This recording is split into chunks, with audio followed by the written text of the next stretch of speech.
صحابہ کرام تو نبی اسلام کو مبارکباد پیش کرتے تھے بخاری مسلم میں کہ اللہ تعالیٰ نے آپ کی اگلی پچھلی غلطیاں معاف کر دی ہیں، اور وہ غلطیاں گناہ نہیں ہوتی ہیں، وہ اجتہادی غلطیاں ہیں، ان کے اوپر اجر ملتا ہے۔ گناہ نبی نہیں کر سکتا، اجتہادی غلطی ہو سکتی ہے۔ بخاری مسلم میں حدیث شفاعت ہر ممبر سے بیان ہوتی ہے، جو دنیا کی ہر حدیث کی کتاب میں موجود ہے، کہ حضرت آدم کہیں گے کہ آج مجھے اپنی غلطی یاد آ رہی ہے، حضرت نوح علیہ السلام کہیں گے آج مجھے اپنی غلطی یاد آ رہی ہے، میں نے اپنے کافر بیٹے کے حق میں اللہ تعالیٰ سے گزارش کی تھی۔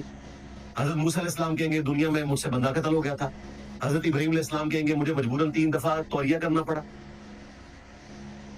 عیسیٰ ابن مریم کہیں گے کہ آج ایک ایسا شخص ہے جس کی اگلی اور پچھلی ساری خطائیں اللہ نے معاف کر دی ہے، تو محمد رسول اللہ کے پاس جاؤ صلی اللہ علیہ وآلہ وسلم۔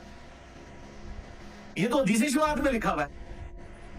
تو ان ساری احادیث کی روشنی میں غلام سو سعیدی صاحب نے اعلیٰ حضرت کو کہا کہ حضرت صاحب آپ نے یہ ترجمہ غلط کیا، بجائے اس کے کہ لوگ اس علمی غلطی کو ایکسپٹ کرتے ہیں، الٹا انہوں نے کہہ دیا یہ گستاخوں کے ساتھ جا کے مل گئے۔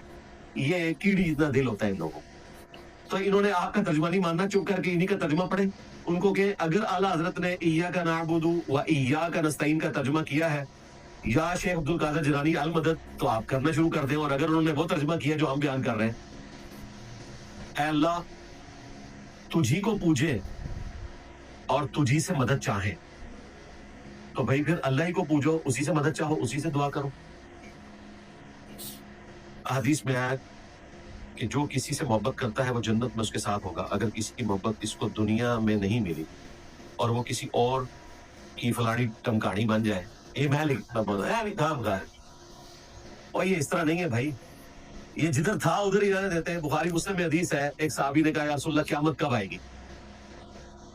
تو نبی علیہ السلام نے کہا تو نے قیامت کی کوئی تیاری بھی کی ہے؟ انہوں نے کہا یا رسول اللہ زیادہ تیاری تو نہیں ہے، فرض پورے کرتا ہوں، زیادہ نفلی عبادات نہیں ہے، البتہ میں اللہ اور اس کے رسول سے محبت کرتا ہوں۔ تو آپ نے فرمایا کہ پھر اللہ اور اس کا رسول تمہارے ساتھ ہوں گے، انسان جس سے محبت کرتا ہے وہ اس کے ساتھ ہوگا۔ یہ اس کانٹیکسٹ میں بات ہو رہی تھی۔ انس بن مالک کہتے ہیں کہ اسلام لانے کے بعد حضور کی کسی حدیث سے میں اتنی خوشی نہیں ہوئی جتنی اس حدیث سے، کہ جو اللہ رسول سے محبت کرتا ہے اللہ اور اس کے رسول کا ساتھ اسے قیامت والے دن ملے گا۔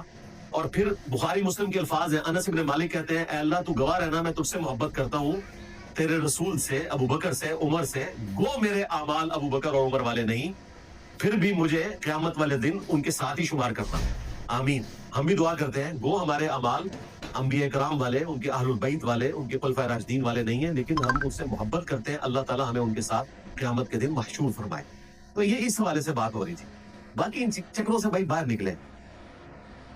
دوسرا